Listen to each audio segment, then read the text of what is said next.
We can't see you, Len. Or Rob, seriously, Rob, do you get a light?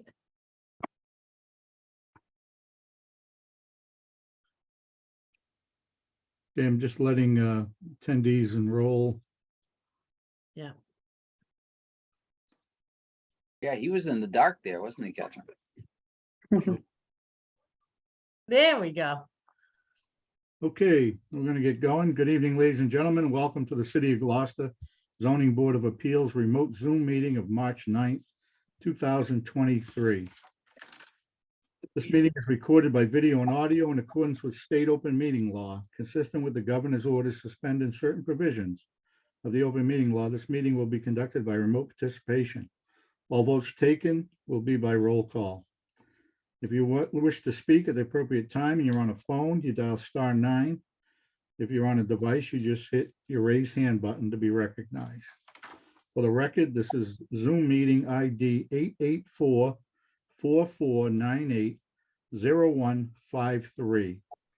I'll recognize in attendance myself, Joe Parisi, Vice Chair Catherine Schlichty, members Michael Nyman, Peter Canavo, alternates Robert Russell and Len Gillenhall, all in attendance, and I declare we have a quorum.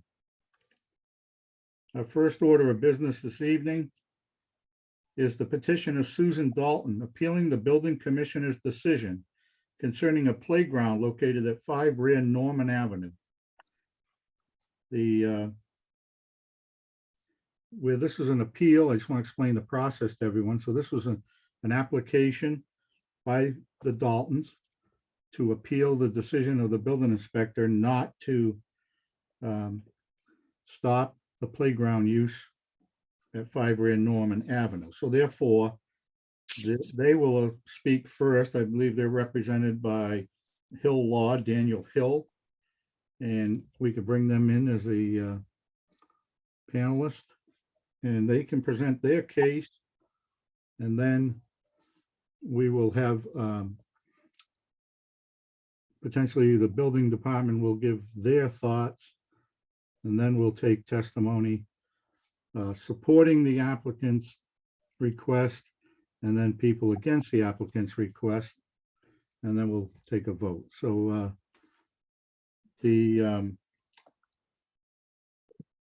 so the first, Hill Law is representing the Daltons. Is that correct? Can we bring them in? Yes, Mr. Chairman, I'm here. My name is Dan Hill. I'm an attorney in land use and zoning, and I'm here on behalf of Susan Dalton. Thank you, members of the board, for hosting this tonight and letting us present our case. I just wanted to first acknowledge the outpouring of comments that came in from the community about the need for a playground in Magnolia. Susan couldn't agree more. The neighborhood needs a playground.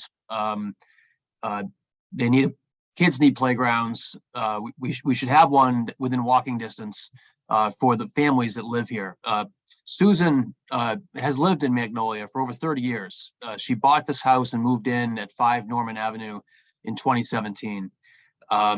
Susan is a parent. She has a daughter all grown up with a grandchild of her own.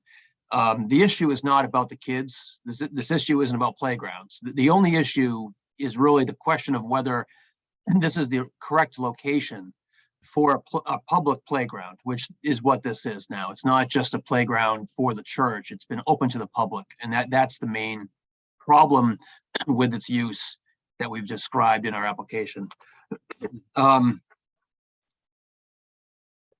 Just a little bit of background here.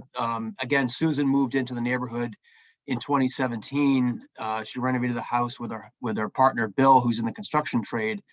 And she immediately outreached to the church as a good neighbor. She actually donated $15,000 to the church's construction project to replace some siding and shingles. Bill had volunteered his labor and materials to work on the grounds of the church as well. It was therefore surprising that one day they discovered in 2020 that the church was essentially regrading and installing a full a playground, a full playground on that small lot behind the church, which is surrounded on all sides by single-family homes. After the church started attracting large crowds of kids and parents, Susan reached out to the church's pastor and the board of governors to try to get some controls put in place about the hours of operation and access to the playground. None of the church's members, as far as we know, actually live in the church, and so they wouldn't necessarily know about the crowds and the noise that occurs during all hours of the day and night. Susan reached out to the church multiple times in 2021 by letters, and didn't receive any responses until our office got involved and we sent a letter to the church in a more formal manner. That finally elicited a response by the church's attorney, and the church's response to Susan's suggestions about setting some controls about time and putting a gate on the two entrances. The church's response was simply, we'll put a sign up that says our hours of operation are 9 to 6, and if you have any problems, basically call the police. That wasn't really an adequate response from Susan's perspective, and so that's what started this request for zoning enforcement. And just so everyone understands, the problem again is not with the church's members or with the children who belong to the church. It's the fact that the playground is open to the public, and it is basically a public playground, which this neighborhood needs, but it's busy and there's no controls. And it's not just kids that show up, it's teenagers coming at all hours of the day and night. And we've raised this concern to the church, that there needs to be some controls put in place. So this brings us to tonight's hearing. We requested enforcement under the zoning bylaw back in November, I believe, or actually August of last year. And we received a response, which was a denial. So basically, it comes down to a couple issues. First is, is this playground conforming to the zoning bylaws and zoning ordinance in Gloucester? And the simple answer is no, because the playground open to the public is not a permitted use that's enumerated in your table of permitted uses in the ordinance. And I outlined that in my letters to the building inspector. And there's also a provision in the ordinance, as you folks know, that says that any use that's not expressly permitted is prohibited. Most cities and towns have that language. Notably, this is not a religious use. A religious building or use is allowed in any district in Gloucester, but this is not a religious use. The playground is not a religious use. It's open to anybody to come and go as they please, and it really has nothing to do with the church's religious activities. Now, I know the church's lawyer has spent a great deal of energy focusing on the fact that the playground is part of the church's ministering to the neighborhood or proselytizing. However, the courts in the state have made it very clear that an accessory use to a religious use is not protected as a religious use unless it's deemed religiously significant. And the land court in Massachusetts recently rejected the very same argument the church is making here, that a secular activity that is part of a church's outreach program is not imbued with the religious use protection under the Zoning Act, merely because the activity is on the church's land, and that the church may have a hope or aspiration that the people who come to the playground will be inspired by the church's mission. And there are many examples of courts, rejecting this argument that's made here by the church, that secular accessory uses are not religious. A psychological counseling center, for example, a commercial parking lot in Melrose, a women's shelter. All of these accessory uses on church property were deemed by the courts not to be protected as religious uses. And most recently, a land court decision in 2022 held that a campground that was on church property was not religious in the sense that it's protected under the Dover Amendment, Section 3 of the Zoning Act. Now, the result would be absolutely different if the playground was restricted to just members of the church, the congregants and their families and children. And Susan and Bill would have absolutely no objection if that was the case. Of course, that doesn't solve the problem that we don't have a playground in Magnolia, but of course, that's not something this board can do anything about, and it's not relevant to this board's jurisdiction today. And finally, I just want to address briefly the contention or fact that some play equipment has existed on this site for a long time, and we know that photographs have been presented showing what's basically a swing set, a play structure on this same site, going back to what the church says is the 1970s. So naturally, I looked into this because obviously, if that was a lawful pre-existing non-conforming use, there could be a grandfathering argument. So we looked into this, and there's two problems with that argument. First, what was there before 2020 was just a play structure. There was no playground, and the photographs that you have clearly show a different use. What's there today, as of 2020, is a constructed area, a square area with multiple play equipment. It's open to the public as a playground. What existed prior to 2020 was just simply an accessory swing set that many of us have had over the years in our backyards, a truly accessory swing set or play structure for our children, accessory to a residential use. That's a fundamentally different use. But even if it was the same use, that an open public playground was not a lawful use under the Gloucester zoning ordinances as late as at least 1973. So this use that's there today would not have been protected as a grandfathered use because it wasn't lawful even going back to when it started. The zoning ordinance has always prohibited an open public playground in this R20 zoning district unless it was run by the town or the city, which this is not. So that should dispense of any grandfathering argument that might be made. I don't think that was made, but just in case it is, I wanted to address it. So just in closing, again, thank you for your time tonight. We feel that this open to the public playground, while certainly a great idea, is in the wrong location, and it does have a significant impact on Susan and Bill's quality of life because it's right up against their property, and it's just not allowed under zoning. And we'd be happy to work with the church, as we have for the last 2 years, to try to come up with some reasonable restrictions and controls. But unfortunately, they have not been open to that, which has led us to bring this enforcement action this year. So with that, I'll close and be happy to answer any questions. The board members have any questions at this time? I have a question. So the church uses the previously the play structures, now the playground, as part of their church activities for,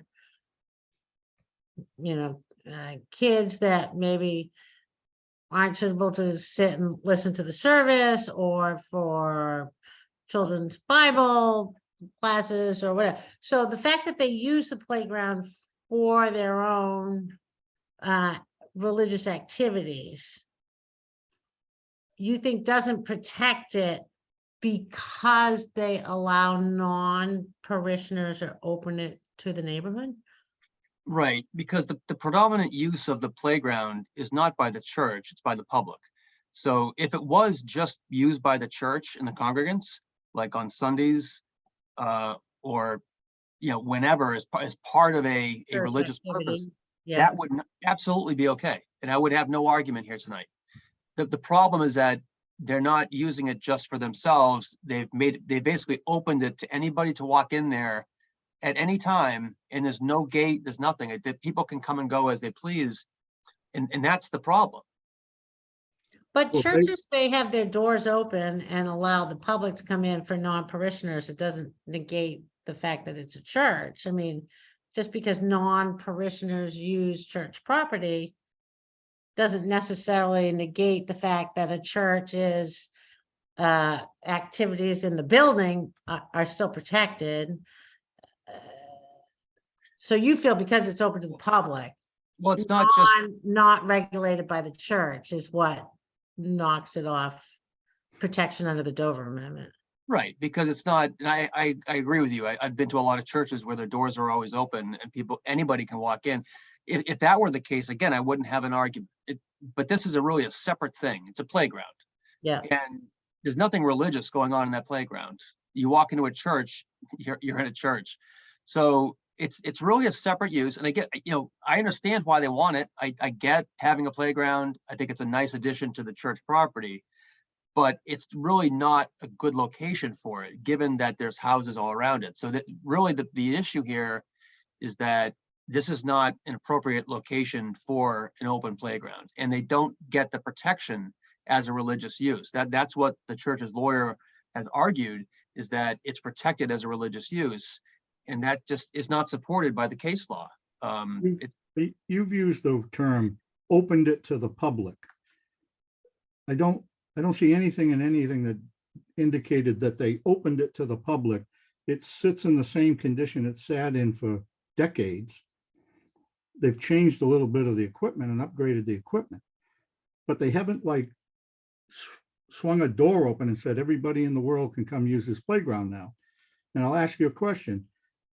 In these off hours when teenagers have gathered, have your client ever called the police? I'd have to let her speak to that. I don't know if the police have been called or not. I mean, sometimes that would stop the problem. I mean, I can't expect the church to be there with a security guard regulating anyone coming and going from the property, whether they're cutting through the church lot to get out to the other street, or I don't feel it's their responsibility to regulate if somebody comes on their property.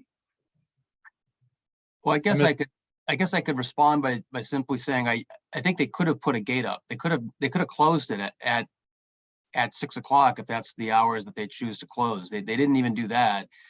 And, I guess I could say, well, what if you built a hockey rink in your backyard and just said, anyone can come in here anytime, and your neighbors started complaining about it because it makes a lot of noise.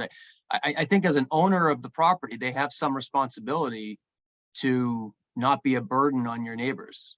And that's really the rub of the situation, is that this is a open public playground. They've actually invited the public. They've made it very clear to the members of the community that they are invited to come on the property. This never existed. They never did that before 2020. Well, I don't know how they advertise, but you can't define a parishioner or someone that belongs there. Everyone's welcome in any of the churches on Cape Ann. There's no list. There's no membership roll. Everyone's welcome. That's what we preach. All of the churches, everyone's welcome. The churches on Cape Ann and in Gloucester, let's stick to Gloucester, have thrift stores. They have food pantries. They have parking lots that kids come and play street hockey in every day. They have Sunday school out on the lawns in many of them. I'm just not following the difference. This is, like you say, it's part of their welcoming strategy to maybe grow their congregation and convert people. I don't know. But anyway, we'll hold off on that for now. Mr. Chairman, if Yeah. the church applied for and got a special permit, would it fit our zoning codes? I don't feel they are required to, but anyway, they could apply for a permit. And then we would have to have the same discussion. Or whether it's detrimental to the community? But they would make the argument If, under the Dover Amendment that what they're gonna do out there. And nobody's said that they don't use it. I tell you, so this application's been before us for a while because they asked us to postpone it. And so I've gone over there at least 12 times. I haven't found anybody in that playground yet. no matter nighttime, weekends. So I don't know, I mean, I know it's winter, but I'm not sure what's going on, that nothing seemed to indicate to me. Now, if kids are coming there at 10 at night, then somebody needs to call the police. The people being bothered by it should be the ones calling the police. Regardless if it's a church or just a public area, agreed. To the answer to the special permit question, I don't think we have a permitted use for someone to just have a private commercial. Well, I guess you can do outdoor recreational activities, but Out of the church grounds, look at all your churches around Lanesville, Gloucester, downtown, they all have grounds. It all gets used for different things. There's no gates and people chasing you out, I don't know. I'm not sure it's the church's responsibility, but let's not get too ahead of ourselves. So now we're going to ask, is there someone from the building department here that's going to give any feedback on this?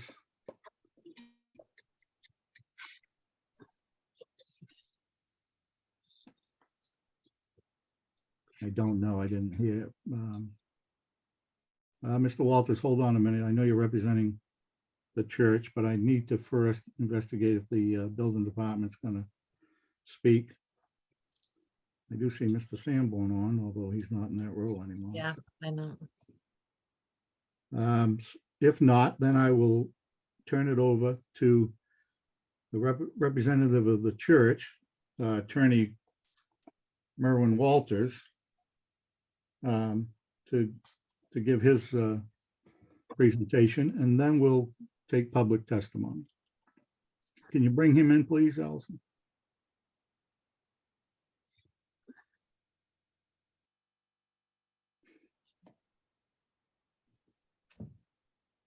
Good evening, Mr. Chairman. Hi. Yeah, my name is Myron Walters. Go ahead. Thank you, sir. Address, please. Myron Walters at 7 Federal Street with Walters Lacey LLP, appearing on behalf of Union Congregational Church of Magnolia. And of course, we asked that the Zoning Board of Appeals would uphold the building commissioner's determination. We agree with it. First off, I'd start by saying I don't see how this is not an accessory use that is allowed under 2.3.7. Subsection 14 as a recreational use accessory to a dwelling in that particular zone.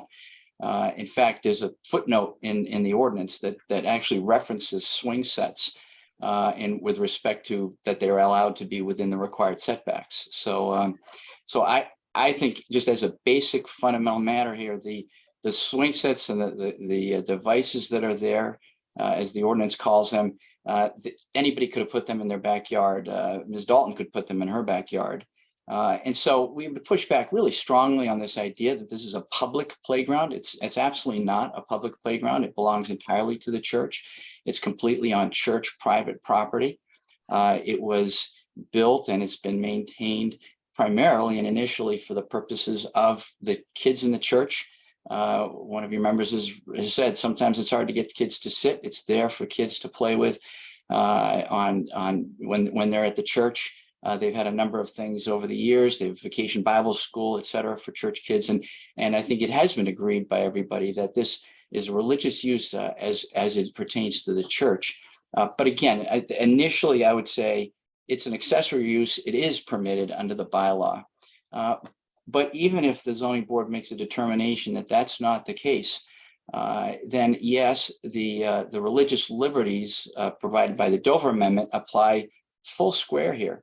Again, the concession that Ms. Dalton makes here, and she makes it actually in her January 11 letter in the first footnote, that the church's use is religious and is permitted, and so we would start with that.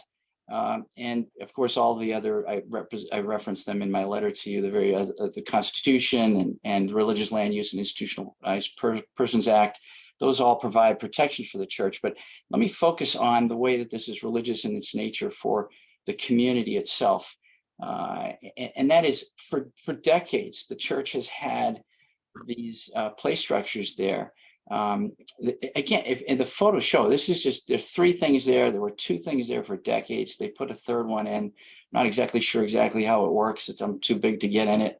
But there's a couple of slides on one of the things. There's some swing sets on the others. Again, something specifically called out in the Gloucester ordinances. But the key thing here is that the church is an outward facing organization. And I'm not sure that the word proselytization is an appropriate one here. It's one of service. It's one of service to the community. And it's the first place on the Cape Ann that opened its doors to Alcoholics Anonymous. For over 20 years, it's provided transitional homes and housing for people through Wellspring House in its on-site apartment. They participate in community meals, ministries, and outreaches. So this is a church that's outward facing, and that playground is just part and parcel of who they are. And the nature, I put in my letter, I cite to the scriptures, but the scripture is really clear for the Christian that you can't just talk it, you've got to act it. And so this is one important way that the church has acted. And we've seen this outpouring of dozens and dozens of emails, which are part of the record for the ZBA to review, of people who have gotten it. They get the fact that the church is providing this to them as a ministry to them. They love it. The kids love playing there. And this is over years and years. It's clear that the community understands why the church is doing it, and they're supportive of it. The church has tried to accommodate Ms. Dalton. So it's not a small thing to say we're going to restrict usage to between 9 in the morning and 6 at night. They actually have a sign up there that says respect our neighbors, no yelling, no shouting. They've maintained it. They put some chips down to create some safety there. Again, just something that a lot of people would put in their backyard if they wanted to keep their kids safe. So it provides an important function for the church's religious activities. They minister to their children, and they provide a valuable thing for the community. I do want to talk a little bit about the law. Ms. Dalton submitted a follow-up letter after we had filed our response before the zoning board continued this hearing. And they cited to a case Hume. They should have cited to Martin, which is the Supreme Judicial Court case, which is really, that's the seminal case. And it's not a matter of parsing out little pieces of the property to figure out what's religious in use. You have to take it as a totality, and we're confident in the law that we are protected by the Dover Amendment. There's something that Ms. Dalton's counsel did not tell you about the Hume case. He didn't cite it by name, but that's the one about this case that he cited about this land court decision in 2022. In fact, that land court decision, which is at the trial court level, was appealed by both parties. They appealed it up to the appellate court. The Supreme Judicial Court, which is the highest court in Massachusetts, on its own initiative, reached down and took that case up back in December and actually requested amicus briefs. The Supreme Judicial Court just heard that argument on February 6th.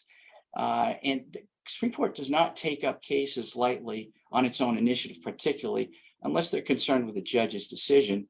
And in this case, the judge had found at one point that there were parts where that religious organization was not protected by the Dover Amendment.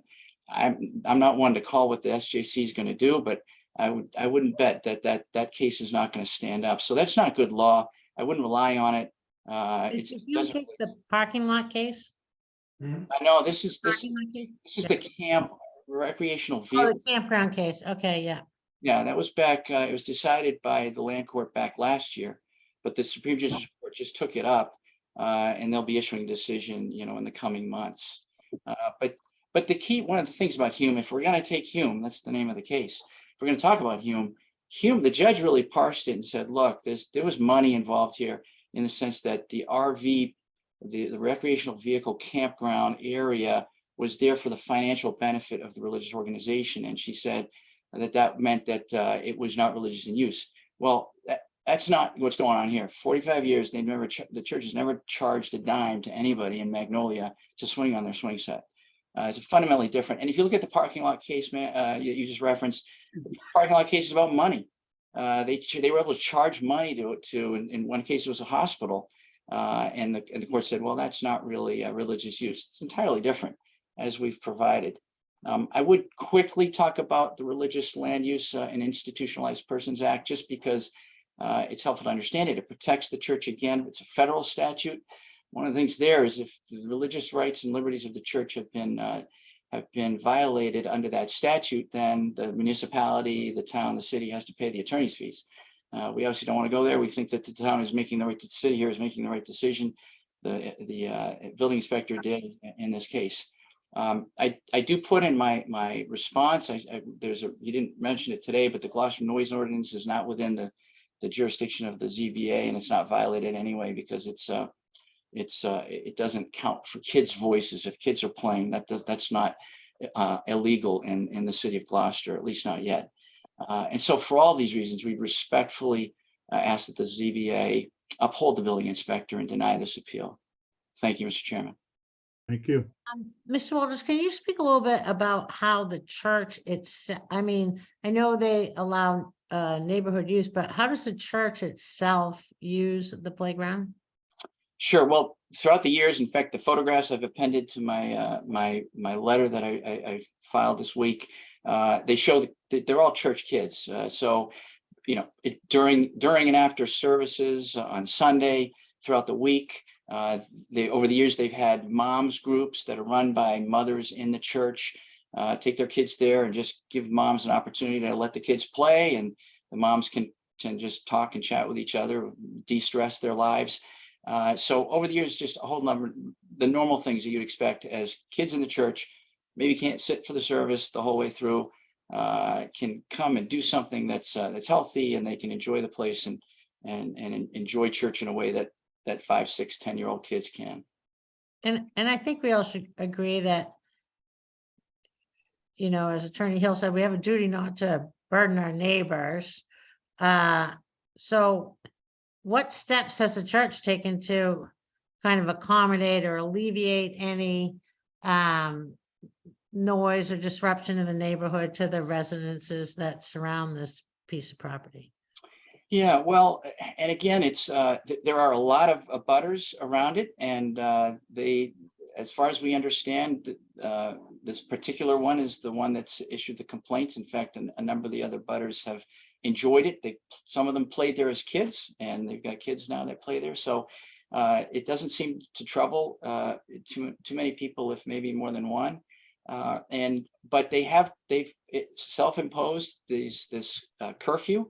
They say there's a sign there that's very plainly noted that says, please vacate the premises by 6 p.m. and please keep your voice down, no shouting, that sort of thing. So they've tried to do that. But as you can imagine, they can't be there policing it 24/7. They've encouraged, as I understand it, they've identified, or Gloucester's identified, a community liaison police officer for that particular area of town, and they've provided that name to Ms. Dalton, and they would of course cooperate if there's anybody there that shouldn't be there, or doing things that are violent or illegal or anything like that, which there's been no suggestion of that, but the church would do what it can. But absent putting, I don't know, 10-foot chain link fence or something, it's the church's property, and they want to use it the way they do. And if others come, they're not kicking them off right now, again, unless it's after those hours, in which case they would ask them to leave. Thank you. Thank you. Chairman, does the church have security cameras on that playground? I think that they may have. I'm not exactly sure if currently they have any security cameras operating that show the playground. I'm not sure. I think they may have in the past. I could find that out and submit later if you'd like. I mean, that would show who's there after 6 o'clock, or if there's Yeah. anybody. The pastor has raised his hand, I believe. We could allow him at this point, just for that one question. Allison, if you could let that Union Congregational Church on.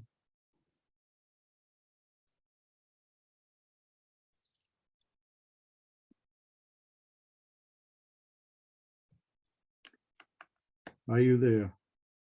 Can you hear me? Oh, Yes, we can. Your Oh, name and okay. address, please. Yes, Paul Rogati, at 5 Indian Rock Lane in Essex, Massachusetts. Are you the pastor of the Union? Congregation? I'm the treasurer, and I installed cameras at the property in question. So Okay, there are cameras, they're operational, and I also have speakers that can hear sound. So I'm always listening, and whenever I'm at the computer, which is always the case, I am hearing the noise. have you noticed any increase in later at after 6 PM use that? No. I don't think I've heard anything after 6. Okay, thank you.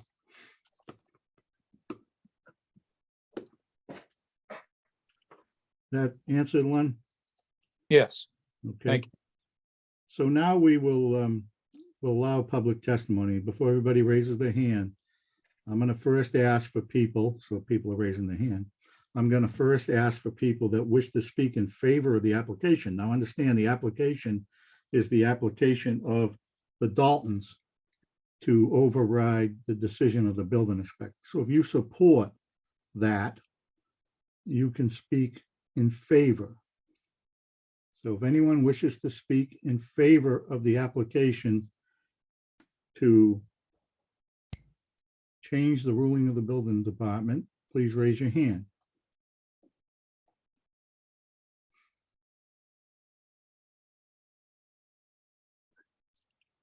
Seeing none, I'm going to call for people that wish to speak against the application to overrule the decision of the building inspector. And I see a lot of people want to speak, so I'm going to ask that you first state your name and address for the record, and then tell us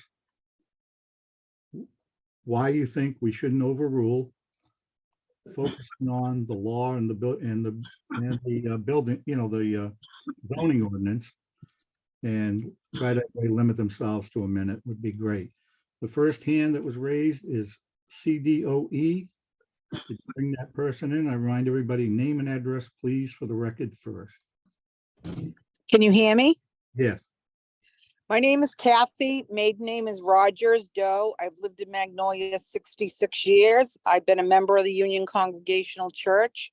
I went to Sunday school, Vacation Bible School. I taught Boy Scouts there, Girl Scouts there. We have used that property and that playground since I was a little girl, and it's never been a problem. I don't understand why one person that moves into the neighborhood, let's limit it to. what's to the going on. issue. Let's limit your discussion to just the issues. Okay, so I know that Alcoholics Anonymous, we have played there since I was a little girl, and it's never been an issue. So I hope that it continues. With what's going on in this day and age with guns, violence, and everything, for kids to be outside playing is a plus. I live up across from Westie's Pond. The kids skate there, yell, scream, leave their trash. We never complain because it's so positive seeing kids that are outside playing and having fun. And I hope you will vote in favor of keeping this playground open. I understand that there should not be kids there at 8, 9, and 10 o'clock at night playing, but kids should be allowed to play outside, and it is a church and it's used for many different things. And I think it needs to stay. Thank you. Kathy, Thank can I have you. your Yes. address, please? Kathy, Yes, What can I was have your your address, please? it's 26 Lake Road, Magnolia, Mass. Thank you. Thank you. Anyone else wishing to speak in opposition to the appeal? Stephanie O'Neill.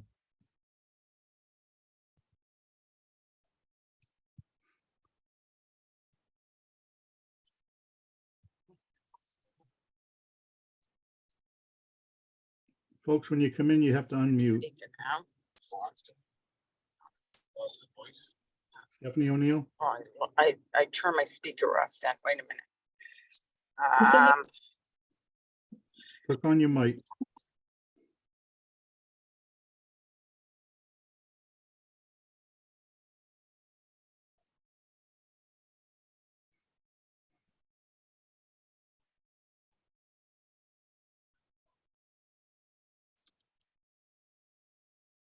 Can't hear. Can you raise your hand so I can pull you in?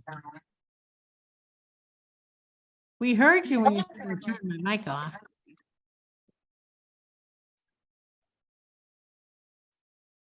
Okay, while she's sorting that out, next, anyone else wishing to speak? In opposition to the application and for the playground?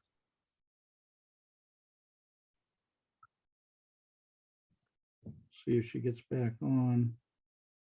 We did receive a lot of correspondence in support of the playground, well in excess of 50, which were on the record.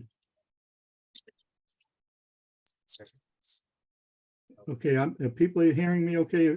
Anyone wishing to speak? Please raise your hand. Stephanie O'Neill, let's try again to pull you in.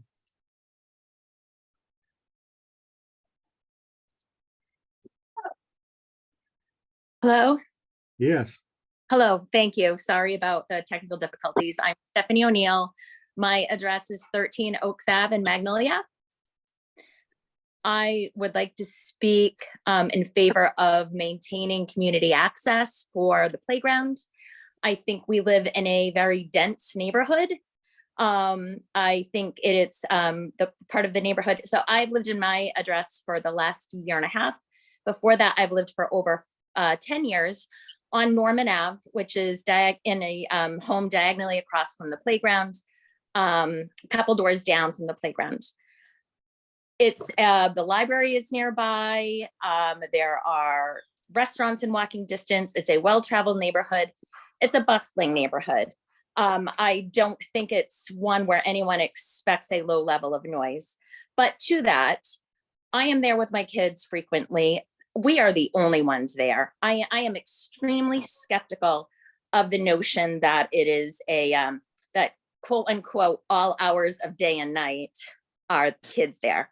It just is not my experience of that playground. I think that the church has been a wonderful neighbor and allowing people there. You do have to know it's there. It's tucked away from the street. It's not as if anyone driving by would see it. You have to know it's there. It's a word of mouth. It's word of mouth for the community. And I would, I don't know, I'm hearing background noise. But all to say, I have doubts about the complaints that are put forth, and strongly encourage the playground to remain for the local kids as well as church members. Thank you. thank you. Once again, anyone wishing to speak, raise your hand. If you're on a phone, you dial *9. If you're on the computer, your device, you hit the raise hand button. Anyone wishing to speak?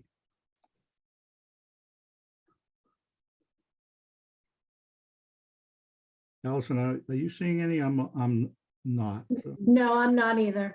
I'm not seeing that either. all righty. So I guess we will end the public testimony. We'll give the applicant an opportunity for rebuttal to anything that's been said. Mr. Hill, Attorney Hill. Wish to speak? Back on.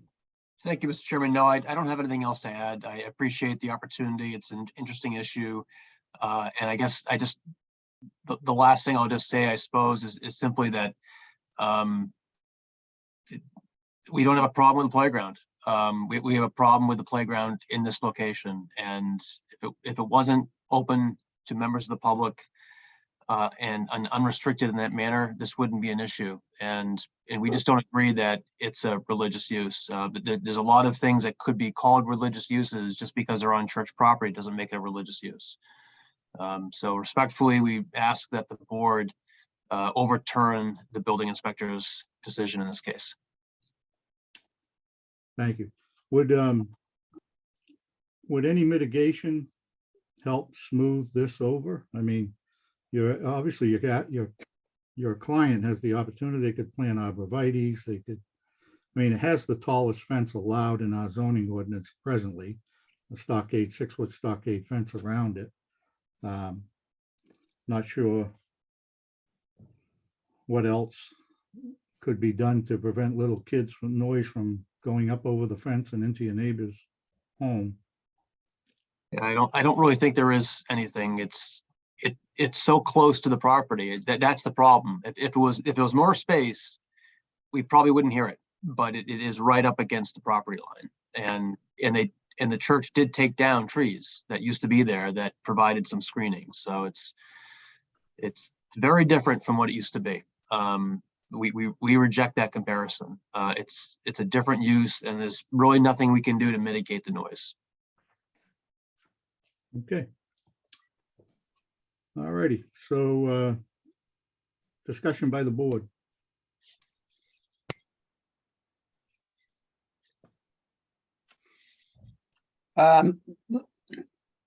Yeah, I think it's religious use for me. I'm a Christian. I'm an outward looking Christian. So I understand the argument that Attorney Walters was making, that just because people aren't standing in the backyard, passing out tracts, when the neighborhood people come in, that doesn't mean that their use is not a religious use. So for me, it's a religious use, and I think it's clearly protected. And we don't have any jurisdiction there. Thank you, Michael. I would have to agree with you, Michael.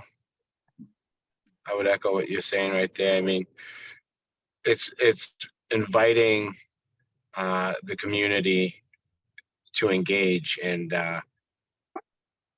being on the property of the church, I think just, opens that more to people to either, convert or, just be a part of something that is that's positive in a way that I think would benefit the children or just the neighborhood in general.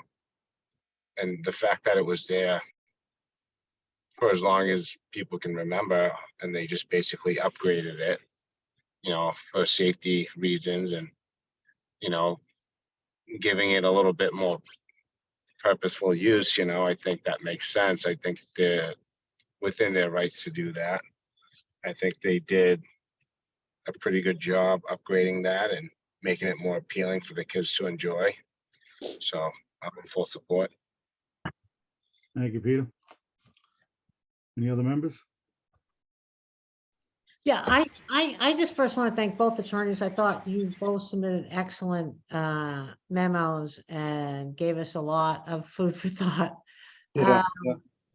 The fact that residences can have a playground or playground equipment in their backyard is not a driving concern for me, because this is not a residence, this is a church. But I do feel that because the church itself uses this as part of its own, for its own parishioners and part of its own activities and part of its own, religious engagement with its parishioners, for me, that is the overweighing factor here. The fact that when the church is not using it for its own activities, its own parishioners, and they allow the public to come in and also use it, I don't think that negates the fact that it's for religious use. And I also agree with Michael, a lot of religions are outward facing, trying to engage with the community, trying to provide amenities and services to the community. That's part of the mission of the churches and It is. this church as well. And I do feel that it is part of their religious activities and is protected under the Dover Amendment for its use. I do hope that the church does, though, try to be a good neighbor and maybe put up some shrubs, maybe put up some gates and say, you can't come in here after dark. That would be a nice neighborly thing to do and a nice thing not to try to overburden your neighbors. But all in all, I think that this use is primarily for the church and part of its religious activity. So I do feel it is protected under the Dover Amendment, and I would be supporting the building inspector's decision. Thank you. Any Could other- I add something, Mr. Sure, Chair? go ahead, Mr. Russell. I think it's part and parcel with any religious group, and it is protected. And I am skeptical of hearing that when people use the word teenagers, they're trying to get an alarm bell on us, and a kid going by at a bike and stopping for 10 minutes. It happens all over the city. And I think that I've been there. It's been quiet. And I think the treasurer speaking about, they have the cameras. He's on his computer. He hasn't heard of too much noise. So what my colleagues on the board have said, I am wholehearting endorsing that. And I think it is a religious protection. Thank you. Thank you.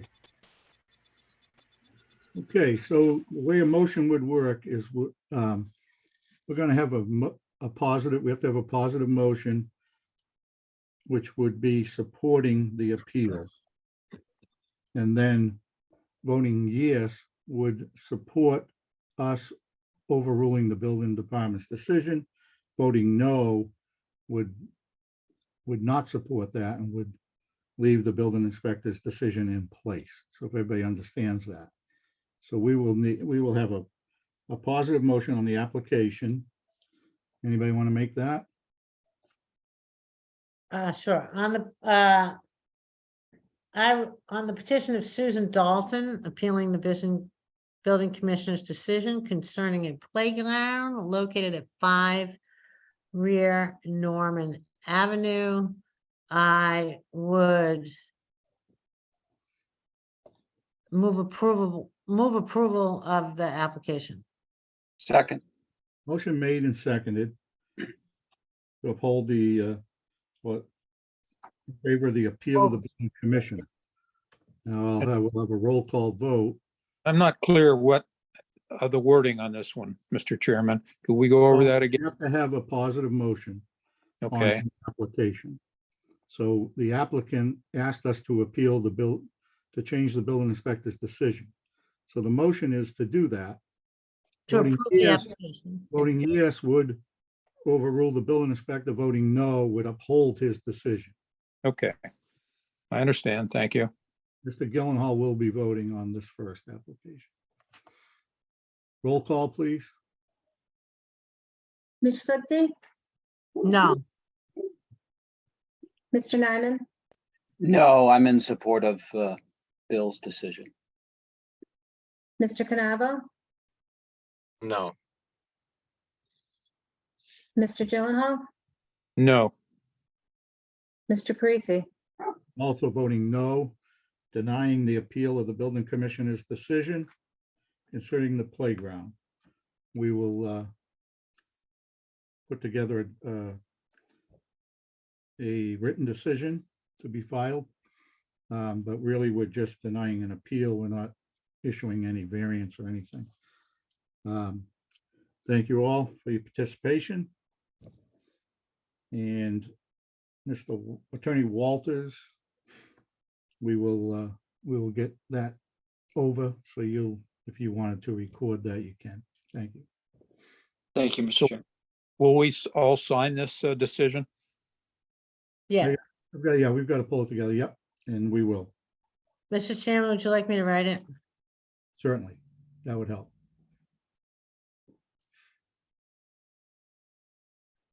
Okay, we're going to move on to our next continued hearing. Mr. Russell and Gyllenhaal will participate in this one as members. Ms. Schlichty and Mr. Nyman are recusing themselves from this hearing. The next petition is the continued hearing. Petition of Deborah Cool seeking a home occupancy special permit pursuant to 5.3.7 to enable the petitioner to operate a facial salon as a home occupation at 1106 Washington Street. I believe who's on representing? I brought in Deborah Cool. Okay. Ms. Cool, you on?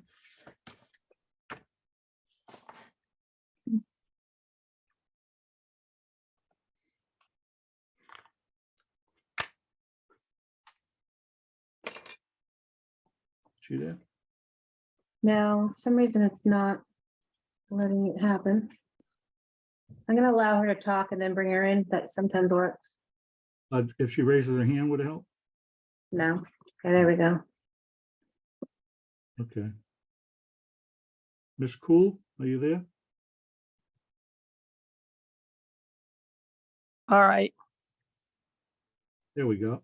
Is that working? Okay. Yes, it is. Thank you. Could we have your name and address for the record, please? Deborah Kuhl, Coull, 1106 Washington Street, Gloucester, Mass. Okay, and tell us about your project and what you'd like to do. I would like to take a sunroom and convert it to a my facial business with myself as the only employee. And I think it fits all of the criteria the city's asked for. I have been licensed for 42 years. I'm 71 now, and I'd like to think I could consider this a sort of partial or early retirement on my way. I operated for 30 years on Main Street in Gloucester, my business, and was quite involved with the city and efforts going on with the commerce down there. So I'm just trying to simplify my life, and that's really about it. Okay, and they reviewed the criteria of the 5.1 Mhm. with you, and I believe as I reviewed it, you meet all the criteria with square footage and your only employee. You understand the limitation on signage. Yeah. Okay. Any questions of the applicant at this time? Did she talk about parking? I have parking. I have a separate entrance. I have parking just outside that entrance. And I had submitted all the photographs. I made packets for everybody. So that should be in a packet for you to see. Yeah, we have the pictures in the driveway. And that red sliding door, what a hinge door is going to be the entrance. Is that correct? It's surrounded by 2 trees. There's Yep. a small porch. Yep. Nice arborvitae. Got out of control. That's it. And the signage is appropriate at 2x2. 2x2. It'll go right over the door. Yep. All right, any other questions of the board at this point? Okay, we'll take public testimony. Is there anyone in the audience that wishes to speak in favor of the application? If you're in favor, please raise your hand or dial *9 if you're on a phone, and we'll recognize you. Anyone wishing to speak in favor?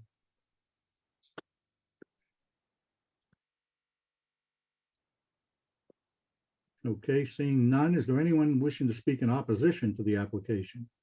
Anyone in opposition? Please raise your hand.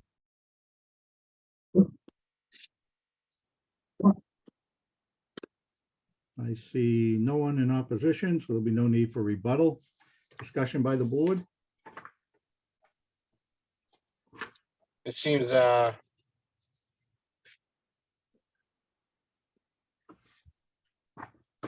seems like everything checks out pretty good. Signage is appropriate. She's got adequate parking. There's no opposition. I think this is a special permit that should be approved. It makes sense. I don't have an issue with it. Anybody else? Thank you, Peter. Any other discussion? Are we ready for a motion?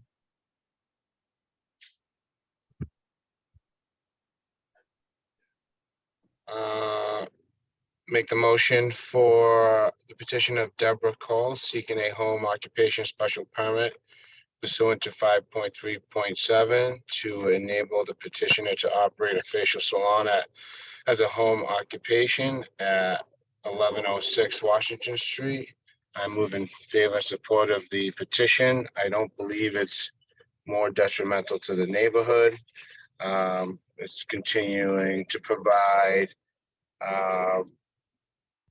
small business growth and potentially help her have a better retirement. Motion made. We have a second.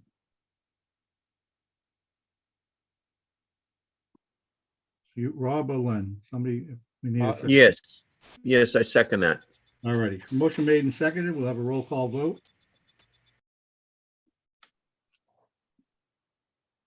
Mr. Russell, Yes, Mr. Canavo, Yes. Mr. Gyllenhaal, Yes. I Mr. Parisi, also vote yes. You've heard our decision is favorable. I will draft a decision that you will get instructions with on filing and being able to get your home occupancy permit. Thank you. Thank you very much, Mr. Parisi. I'd like to thank you all for rescheduling my petition also, since I couldn't make the original meeting. No problem. Thank you. All right, thank you. Good luck. We have, Thank you so much. we have 3 new applications tonight that we'll start with. The first is a petition of Braga Ventures 5 LLC, seeking a variance under 3.2.3, right side yard setback and special permit 2.4.3 to expand a pre-existing non-conforming structure at 81 to 85 Washington Street. Attorney Breaker is representing.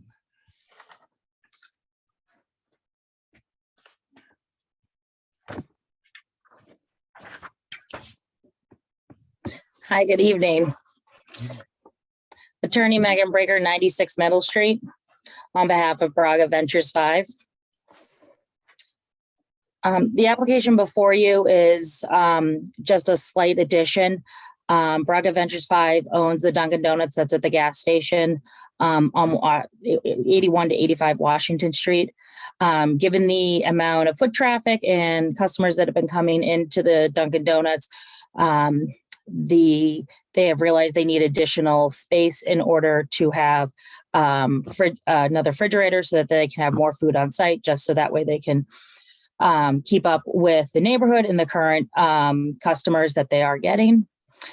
They have had previous relief from the zoning board. Most specifically in 2011, they did receive a special permit to alter, expand a non-conforming structure and use. And it also amended a prior special permit and gave variances for a side yard and rear yard setback. That special permit was very specific. In that special permit, the Braga Ventures had asked for this exact same relief to put a refrigerator in the exact same spot in the right side yard setback. And then within the decision, it was said that although they were giving the variance in the special permit, that anytime in the future, should the property owner need to come back seeking the same relief, it wouldn't be for both the variance and the special permit. And therefore, that's why we were asking for it. The property is located in the NB district, and it's currently a non-conforming structure on a non-conforming lot. The closest residential district is the R5 district, so that's what we're using. The setback is 7.5. However, what you'll note is that this addition will be an additional addition, it doesn't increase and go any further into the setback than the refrigerators that are already located there. And the location of the building is on a lot that creates a need for dimensional relief. This addition is not very large. The cooler itself is 3 by 7, and it's being added to the back of the existing building. It is some tight space back there, but given the other additions that have been put on, it is really in keeping with the structure of the building. Yep. Sorry, did someone say something? No, but I have a quick question for you or possibly the board. So do you need a variance or are we amending the previous variance? And maybe it doesn't matter, but I'm just curious. So my reading of the decision of the 2011 decision was that I needed to ask for another variance because that, but I am open to others' opinions.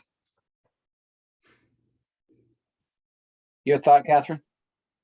It's a good question, Michael. I mean, they already have a special permit to go into this setback.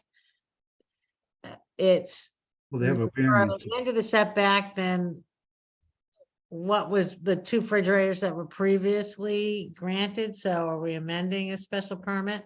This is when we could use a building inspector. Well, then, So where I got a little, where I wanted to be on the safer side was just that there was so much discussion back in 2011 about that they didn't want to set a precedent on this issue, and that it was at least clear to me that anytime, like, the idea of amending the special permit would not be it, that you would go in for new relief. Mr. Nyman, I think actually you were on the board at that point. It was, and I'm sorry, I'm getting too old. I can't remember. I think I was, yes. what I think we're gonna be I hearing was is, also on the board and I remember they need to reapply. It's pretty clear if you, right, I'm gonna say they're gonna amend the special permit to expand a pre-existing, and we're gonna go for a variance for the right yard setback, because it's an additional free refrigerator. So on the safe side, let's That's we fine. can hear both. Okay. And then just to summarize everything, we don't think granting the requested relief will harm the public good. We think it's not going to be substantially more detrimental than what's currently there. Obviously the neighborhood needs their coffee, and the more we can get them, the better. So I welcome any other additional questions that the board may have. Okay, thank you. Any questions at this point, or we'll take testimony? Mr. Chairman, looking at page 5 of that decision in February or whenever it was, Member Gyllenhaal asked for clarification on underground storage tanks. Now, I don't know if they were putting in fuel tanks or exactly what was going on back then, but is there any threat, or is there that we thought there might be the last time around, just putting in this small thing? Well, the last time around was a more extensive special permit because they were Yeah, they redid, but redoing the yeah, property. That was a little more extensive. This is in the back. Yeah, I would guess they're probably pouring a slab. They're probably just pouring Yeah, a thick slab slab on and setting grade. it. Small, yeah. And it's just going to be right next to the previous one. If you looked at my photos, it's going to be right next to it. Yeah. It's tight back there, but it can make it fit. Yeah, I understand. I understand. Okay, so we'll take testimony by the public. Is there anyone in the audience that wishes to speak in favor of the application? You raise your hand on your raise hand device, or if you're on the phone, you dial *9. Anyone wishing to speak in favor of the application?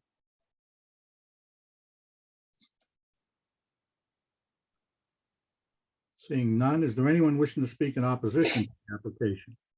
Any opposition? Please raise your hand.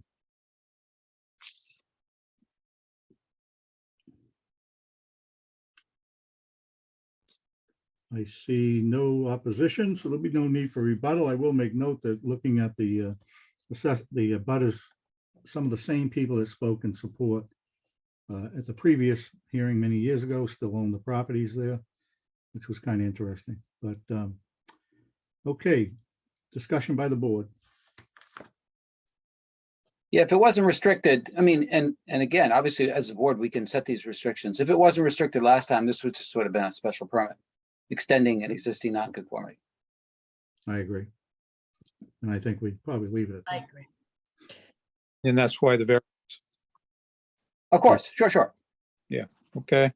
No, we have to honor the previous board, of course, sure. Yeah, this is a kind of gentler board. But Um, older. It's a lot older. Quite a bit older, actually, yes. Anyway, I think, obviously, we're amending this, if we vote to amend the special permit, there'd be no more detrimental to the neighborhood, and the variance, although only being considered because of the previous decision, certainly is no closer, actually less closer to the setbacks than other additions. And with our standards today in court decisions, we, like you say, we wouldn't even be talking a variance, but we're gonna handle it anyway. So any other discussion by the board? Are we ready for a motion? So it's a motion to amend the prior special permit and a variance. Yep, Okay. to a special permit to expand a pre-existing non-conforming structure. I say it'd be a new special permit, right? Okay, special permit and Variance. a special permit to alter and expand and a variance. Yeah. Yeah, it's pretty minimal. It's a very small, I mean, it is very tight back there. But it's just the third in a line. It's smaller than the other two, so I don't see a problem with it myself. Want to make a motion? Me? Sure, I'll make a motion.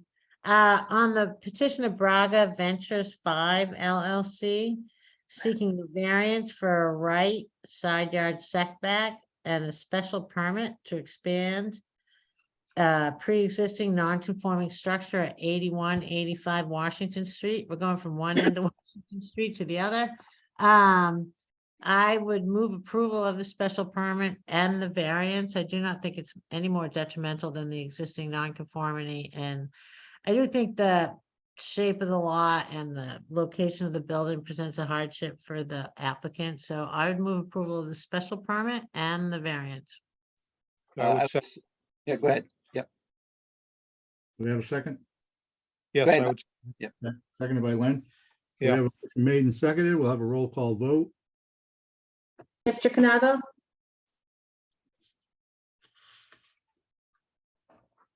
You muted, Peter. I know I'm touching my screen and it's technology. Yes, I'm in favor of the approval of the variance and the special permit. I'm sorry, Mr. Chairman, is Mr. Gyllenhaal voting on this one, Yeah. or Mr. Russell? Yeah, Mr. Mr. Gyllenhaal, Chairman. okay. Mr. Gyllenhaal, yes, and yes. Ms. Schlichty, Yes on the special permit, yes on the variance. Mr. Nyman, Yes on both, and just to note that there was not even any discussion from that neighbor who's most impacted. Mr. Parisi. I also vote yes. You heard our decision's favorable. I think it met all the requirements for the special permit and the variance. If you possibly would prepare a draft decision for us, that helps speed things along. Yeah. We appreciate it. Thank you so much. Have a great night. Thank you. Thank you. Okay, moving on to our next hearing. This is the petition of Sally Strand seeking a special permit under 2.4.5 to demolish and replace a pre-existing non-conforming single-family structure, and 2.4.3 to modify a special permit granted by the Zoning Board of Appeals for the construction of an addition at 250 East Main Street. I believe they're represented by Bridget Hanson. Yes. Go ahead.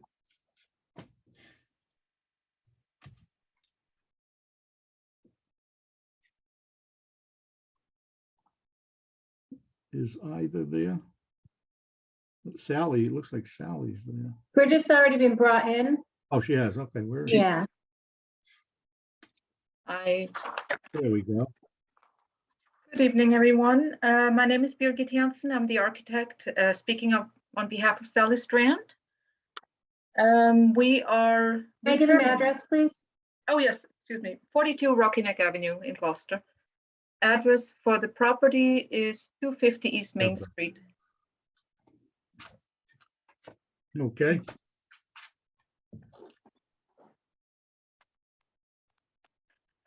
We are returning applicants. We submitted last year for a special permit to alter and expand a non-conforming structure, which was approved. It had to do with the front yard and the setbacks. we were seeking relief for. Now, upon some interior demolition, it unfortunately has become evident that most of the structure and foundations are structurally unsound. And we've had lots of discussions with other contractors. We've had a structural engineer involved to do an observation, and have come to the realization that the only way to move forward with this project is unfortunately to demolish the building, including the foundation. You will see in your package, there is a letter attached from our structural engineer, Kelly Brancaleone, who came out for an evaluation and observed extensive structural deficiencies, both on the foundation and the building itself. In the report, there's also pictures that, if necessary, I'll be happy to pull up, but I think everybody has the package. Yeah, we do. Yep. So obviously, this is just certain areas that she has pointed out, but in general speaking, the house basically has not been maintained for decades. And as you move around, it has been patched together over structurally. It's completely lost its integrity. And it's the professional opinion of contractors and subcontractors that we have consulted, that the only viable way is to really start from scratch, including the foundation. You can see in some of the pictures, starting down from the foundation, you can actually see the daylight due to failure of some of the original foundation. Some of it has been additioned on, and there's been some differential settlement, and so the house is sinking on various corners. And it is the structural engineer's opinion that it cannot take any additional load. And then moving up to the building itself, as you can see on the pictures, we're dealing with the powder post beetle damage, dry rot, and basically almost every single framing member would have to be replaced. So we are seeking a relief to basically demolish the existing structure and foundation and to rebuild it up exactly the way it was approved. No changes at all on the footprint, with the addition as we submitted last year, in order to make this a structural sound and building again. I also have the contractor with us, who I would like to bring in, and his name is Larry Ilanskas, and he's a local contractor from Rockport, and I think he could speak a little bit from the contractor side, give you a perspective of the condition. So I don't think anybody's disputing your claims about the property. We've been there. The only And we have the engineer's thing report. that's most important to us, you're stating that it's exactly the same footprint and house that we approved last year. Yes, we are.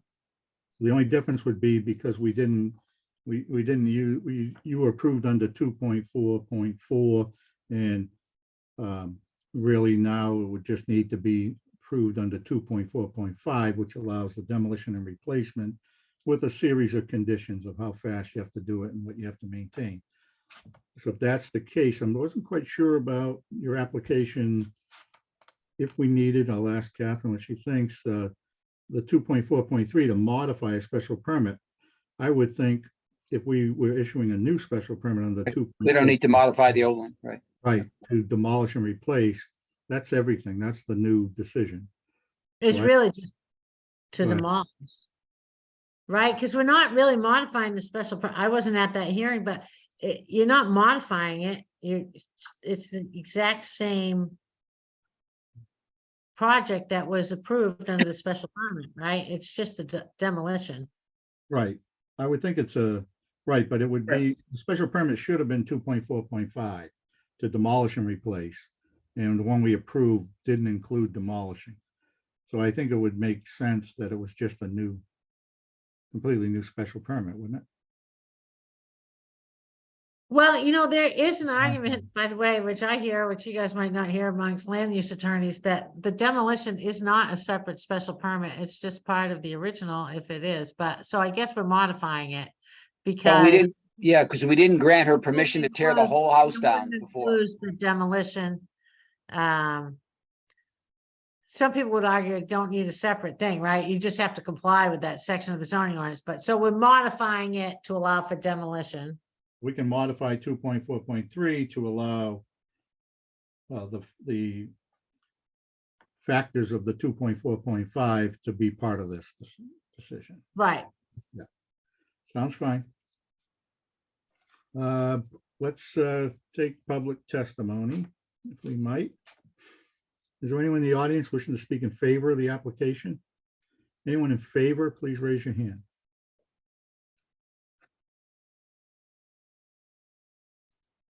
Seeing none. Anyone wishing to speak in opposition, please raise your hand.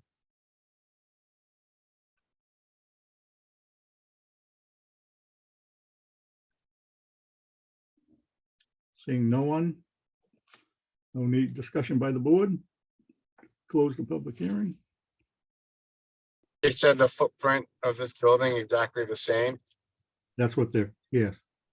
The footprint The one as that we were approved. approved last year. Yes, We're doing a small addition to it, Right. as indicated on the plans that we submitted. So the plans we submitted are in essence the same as last year, as we're not proposing any changes. understood. Yep. Mr. Chairman?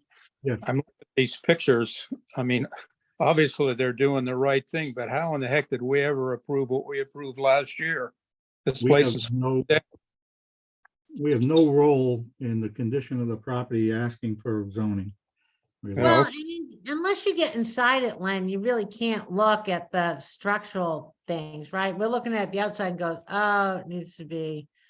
And maybe at the time, Painted, it yeah, might at the need. No, you can't know it till you get inside sometimes. Sometimes you think it's awful, you get inside and it's not bad at all. Yeah, I Sometimes mean, it this is looks- right. It looks fine. You pull don't those have- clapboards off and it's rotted, so. Yeah, Yeah, it's just- not our purview. it's the right way to go. Yeah, they're And gonna have a then much better sometimes it's house. Wasn't their yeah, plan. sometimes it's cheaper to just tear it down and build a new one to do all that rehab. I don't know if this will be, I'm not sure this will be cheaper. They're gonna have to do the whole foundation and everything. So, yeah, that's, Still be cheaper to do structural injections in that foundation is not cheap, no, of you know, course and not. at least so, I mean, half a dozen, six of another. Okay, so we would entertain a motion.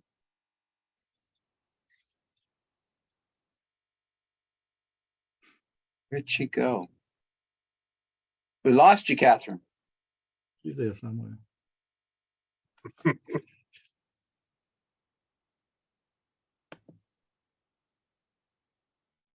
There she is. You just see where her voice was off. You're muted, Catherine. My Take it away, laptop, Catherine. my laptop said I had a low battery. I didn't know it was that low. Yeah. I had to plug in. Okay, sorry. Looking for a motion on this application. Sure, on the petition of Sally Strand seeking, a special permit to demolish and replace a pre-existing non-conforming single-family structure. And, to modify a special permit granted by the zoning board of appeals for construction of an addition at 250 Main Street. I would move that we modify the previously granted special permit to allow for demolition of the structure and rebuilding. Second. Yeah, I would second that. I don't know do we need any language that it's exactly the same, or is that is just what it is? Well, that'll be the stamped plan. Okay, yep. Okay. So I'd second that motion. Okay, motion made and seconded. Special permit, roll call. Mr. Gyllenhaal, Yes, Mr. Canavo, Yes, just Catherine, is this modified? Was this a modified? We're just modifying it to allow for demolition. That is my understanding. Mr. Nyman, Yes. Yes, Ms. Schlichting, Yes, Mr. Parisi, I also vote yes. You've heard our decisions favorable. I will, I wrote that original. I'll write this and add in the modifications and have a new decision for you as soon as possible. Thank you. Okay, the next hearing, we're gonna let Mr. Russell vote on the next. Thank you, everybody, for your time. I appreciate luck. it. thank you. thank you. Next petition of 9 Marsh Street LLC seeking variance 3.2 from right side yard setback and distance between buildings. A special permit 2.4.3 to construct an accessory shed at 9 Marsh Street. They're represented by Sheldon Knowles. so do they need 2.4.3? The prior one? No, this one, Marsh for the Street? shed. Yeah, don't they just need a variance? I didn't understand why they needed 2.4.3. I would agree with Michael. It's, There's no shed there. They're not adding, modifying, changing. It's a shed on the side yard setback. is a non-conforming lot.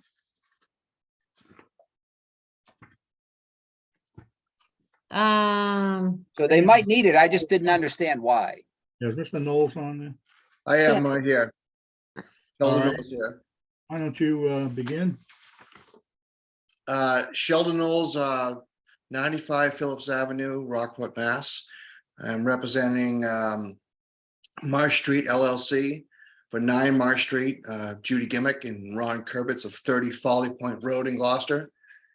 And we are asking a special permit for a 6x10 Rees Ferry shed to be on the property, up against the property line, as drawn on the site plan. And looking for permission to do so. Okay. The sort of discussion before us is, Well, it's a non-conforming lot by 60 square feet. Yes. it's a, obviously a variance, but is it, But it's not conforming use or structure. I mean, the structure, the house itself isn't being modified. Yep. Which might be the non-conforming structure. I really just think it only needs a variance for the shed. That was my thought when I first read it. yeah. I agree.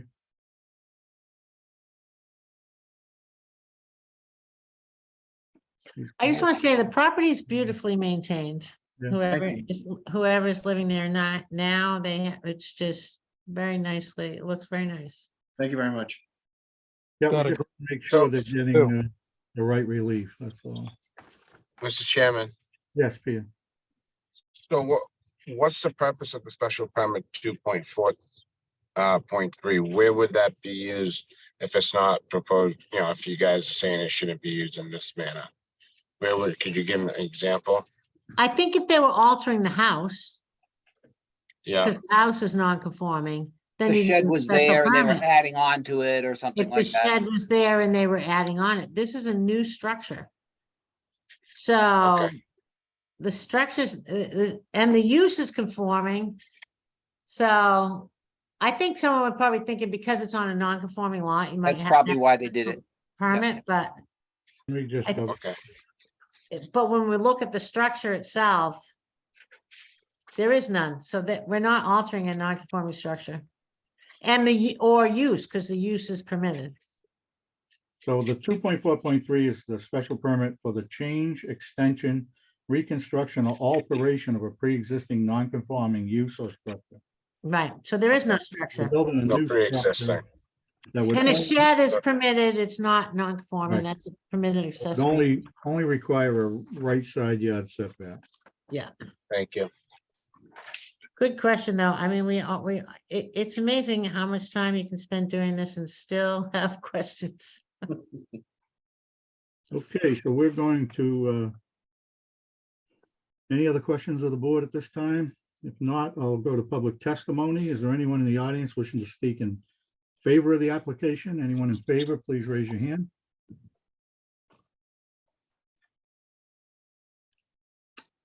Seeing none, is there anyone wishing to speak in opposition to the application to Marsh Street? Anyone in opposition?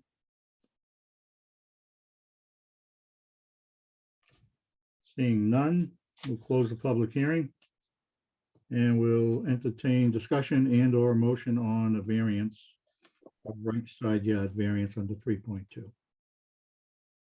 What would be the hardship? Not that I'm saying there's not one. What would be the hardship? Is that the question? Yeah. Yeah, Small house, no storage, hardly any closets, very cramped basement. Need a place, understood. need a place for a shovel, trash cans, that's maybe a small. dweller. And the shape of the lot, it's only 38 feet. Very narrow. Yeah, It's got a very steep grade also in the very back. We try to grade out some of it Perfect. with some hardscaping, but. right. still a So in little order to bit- comply, you'd have to put it up the hill in the middle of the Next to lot. you, Ramp yeah. or something to get things down. a Yeah. little bit. Yeah, All right, yeah, so hearing that, do we have a motion? another good question. Sure. Anybody else want to make it? I mean, I don't want to be the hog of the motions. Go ahead. You've been the, I made one. Michael, anybody? I can make this one. It's a simple one. Even I can do this one. Yeah, you could do any of them. Petition of 9 Marsh Street LLC seeking variance 3.2 from right side yard setback, distance between buildings. And we've decided that don't need that special permit to construct an accessory shed, 9 Marsh Street. We just discussed the hardship. I think the steep slope in the back, narrow lot is adequate for me, so I would move acceptance of the variance. Second, motion made and seconded. We'll have a roll call vote. And Mr. Russell's voting as I announced. Ms. Schlichty? Oh, I thought it was off. Ms. Schlichty? Yes, Mr. Russell? Yes, Mr. Nyman? Yes, Mr. Canavo? yes. Mr. Parisi? I also vote yes. You've heard our decisions favorable. We will put together a decision and get that out as soon as possible. And I will take care of that one. I got that, and that. Okay. Any other business that needs to come before the? thank you, Ms. Knowles. Thank you very much, everybody. good luck, Joe. Good luck. Anything else anyone wants to announce? I do, a couple of things. We are not clear yet on whether they're gonna be ready for us on the 30th in City Hall. We'll need to make a decision by the Monday, because it has to be advertised properly, so there's a good chance we're not. And so that will push us into April, so the meeting of March 30th may still be remote. I know Len is not going to be here on March 30th, Correct. so hopefully everyone else will be able to make it. Yep, I'll be here. I'm all set. Yep. I will not be there. I will not be available for the April 13th meeting, but I will be there in March. All right, 30th. so April Likewise, I will. 13th. Go ahead, what was that? I will also not be available April 13th. All right, so James, I'll be here, I'll come the 30th and April 13th, I'll be there. okay, so we're going to be missing Catherine, James, and Peter. In April 13th, 13th, James too? Yeah, which will leave us 4, so we'll be dependent on Len, Rob, myself, and Michael. I'll be here. Yeah. I'll be, All right, anything else anyone wish to discuss? Next meeting, the March 30th meeting, we do have We should be back before us. That's where we continued Maplewood Ave to. I have no more new information. I know things are being designed and analyzed by their engineers, our consultants, but I have no new information to share, so just leave it at that, I guess. Yeah, I just have one question. I mean, we haven't really yet have an opportunity to have any, or the applicant hasn't had any opportunity to have input from the board about, I mean, I have some thoughts about the design of the building. I don't know when we give our input at that point. I guess that's my I think question. we can at any time where we're utilizing the consultants to analyze as much of it that would be beyond our ability technically to understand. Yeah, So, but at any point, we can give feedback that helps them steer in the direction that we're looking for. okay. I think them resolving their drainage and all that's probably like the number one thing, and until they get past Yeah, that, drainage and traffic flow, yeah. there's no sense talking about whether we want them to commit to altering the look of the building or something Yeah. until they get over that hurdle. So Okay, maybe we'll know more by the 30th. It's a couple weeks out, and we'll have 3 weeks out actually. So I'll be digging in more and see where we can keep pushing this forward. So and so we have, I think our council said at the last meeting that it was gonna be at some point in May. yeah, That that's a deadline. we need to make a decision, but I'm assuming if there's still discussion or input that we're looking for, the applicant then at that point would have to voluntarily agree to extend. Or otherwise, we obviously wouldn't be able to approve it. We'd have to vote it Right. down. Yeah, the okay, Deadline, unless he agreed to extend if they were still trying to iron out some details. you know. okay. He'll So extend.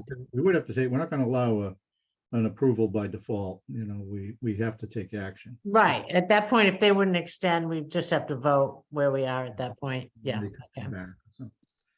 All right, so we'll have a motion to adjourn. I can do that. Motion to adjourn. Hey, good one. I'll second that. We got a motion made and seconded to adjourn, roll call vote. Oh, I forgot about that roll call. Yeah, Mr. Canavo, Yes. Mr. Nyman, Yes.